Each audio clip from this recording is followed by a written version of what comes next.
மீன ராசி ரேவதி நட்சத்திர அன்பர்களே, உங்க ராசியோட அடையாளம் 2 மீன்கள் எதிரெதிர் திசையை நோக்கி நீந்துவது. உங்க உலகம் எப்போதும் நிஜத்துக்கும் கனவுக்கும் நடுவுல தான் இருக்கும். உங்க வாழ்க்கையில நீங்க சில முக்கியமான விஷயங்களை இழந்திருக்கலாம். ஒரு நல்ல வாய்ப்பு, ஒரு முக்கியமான பணம், இல்லனா உங்களை விட்டு போன ஒரு உறவு. ஆனா 2026ஆம் வருஷம் உங்களுக்கான செய்தி இதுதான்: இழந்தது எல்லாமே திரும்ப வரும். நீங்க எந்த பொக்கிஷத்தை தொலைச்சிங்களோ அது உங்களை தேடி வரப்போகுது. ஆனா அந்த பரிசு கிடைக்கிறதுக்கு முன்னாடி நீங்க ஒரு வழியை கடந்துதான் ஆகணும். இதுதான் 2026இன் விதி. இந்த வழியை சந்திக்க நீங்க உண்மையிலேயே தயாராக இருக்கீங்களா? ரேவதி நட்சத்திரத்தை ஆளும் புதன் மற்றும் மீனத்தின் அதிபதியான குரு 2026இல் ஏற்படுத்த போகும் கிரக பயணங்கள் உங்க வாழ்க்கையில் ஒரு ஆழமான சுழற்சியை ஏற்படுத்தும். வழி எங்கே வரும்?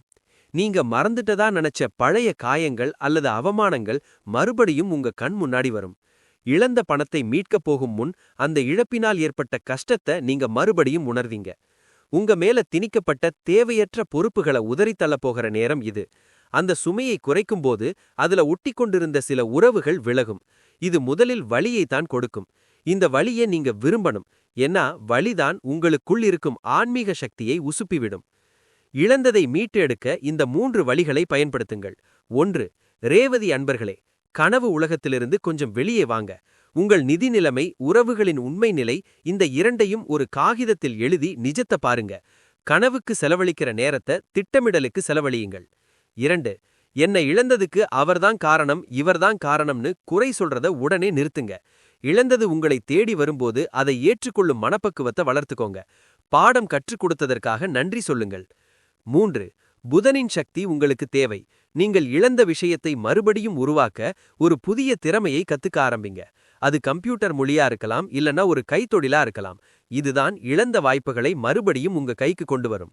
மீனத்துக்கு பலம் சேர்க்கும் குரு மற்றும் அறிவை கொடுக்கும் புதனின் ஆற்றலை சமநிலைப்படுத்த இந்த வழிகளை பின்பற்றுங்கள். 1.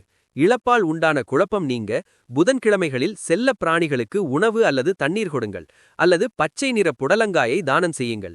இது தெளிவான சிந்தனையை கொடுக்கும். 2. இழந்த விஷயங்கள் திரும்ப வர வியாழக்கிழமைகளில் பெருமாள் கோவிலுக்கு செல்லுங்கள். துளசி மாலை சாத்துங்கள். இது இழந்த ஆசீர்வாதங்களை மறுபடியும் ஈர்க்கும். 2026 உங்களுக்கு ஒரு கடைசி பரீட்சை மாதிரி. முதலில் வழி வரும், ஆனால் முடிவில் இழந்தது எல்லாமே திரும்ப கிடைக்கும். இந்த வழியை தாங்க நீங்க தயாராகுங்கள். நன்றி.